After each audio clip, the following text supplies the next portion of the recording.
Hey guys, I hope you're all well. So for this look I was going for something quite girly. I decided to break away from my neutral colours which I love. But anyways, it's something quite natural and I think wearable, so do carry on watching to see how I achieve this look.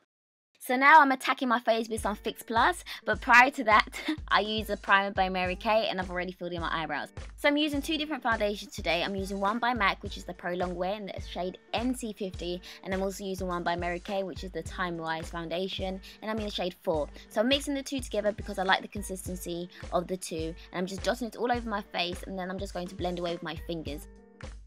So I make sure I apply the foundation everywhere, including my forehead and my neck, because I don't want it to look like I'm wearing a mask. To make sure the foundation is distributed evenly and it's blended well, I use my favourite brush, which is the Duo Fibre brush. So today I was going for a natural highlight. I didn't want too much, so I apply it to areas where I want to highlight on my face.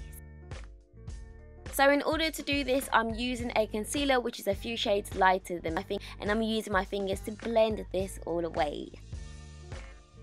To make sure these highlighted areas last longer, I basically set it with a powder, and the powder I'm using is the Ben Nye powder in the shade Topaz, which is pretty much more toned down compared to the banana powder.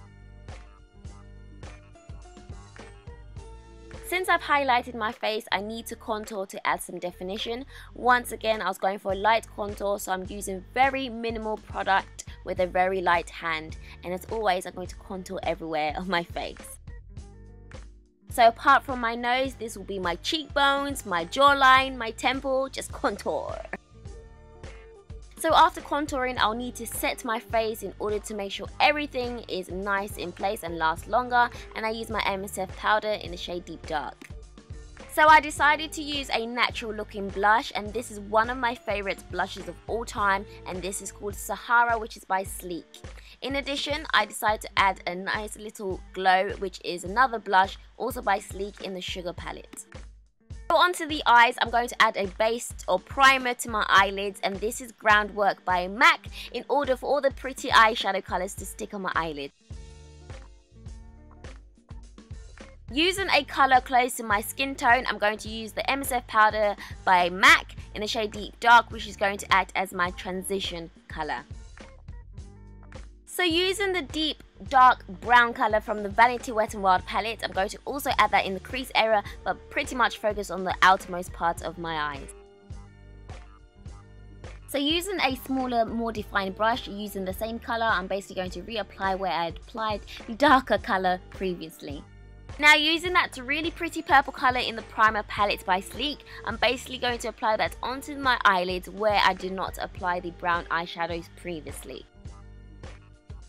So now I'm going to apply this gorgeous vibrant purple colour by Inglot and apply that onto my eyelids as well, where I just applied the primer. So taking that same dark brown from the Vanity palette, I'm going to apply that in the outermost part of my crease area again in order for it to darken a little bit more.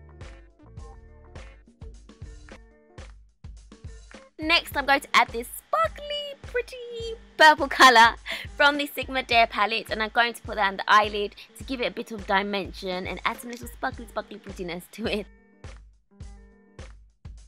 Then I'm just going to blend away all the harsh lines, so just blend. So I need my eyebrows to obviously pop and stand out a little bit more, so I'm going to use Rice Paper by MAC, which is sparkly champagne colour. To darken the eyes a little bit, I'm going to bring that purple down to the lash line area, and as always I can't help it but add my signature gold to the tear duct area. With the aid of some concealer, I'm going to basically neaten up and sharpen the eyeshadow look. Then I'm going to line my bottom lid and my top lid with some very dark black eyeliner by MUA. So I've added some lashes which are by Red Cherry, and then I'm applying some mascara in order for this to blend with my eyelashes.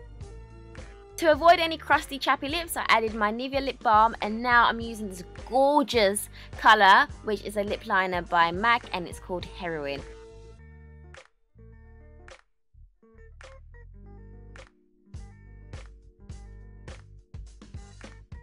So I was going for a more subtle pink ombre look, so I decided to use this pretty colour by Wet n Wild, which is called Coraline.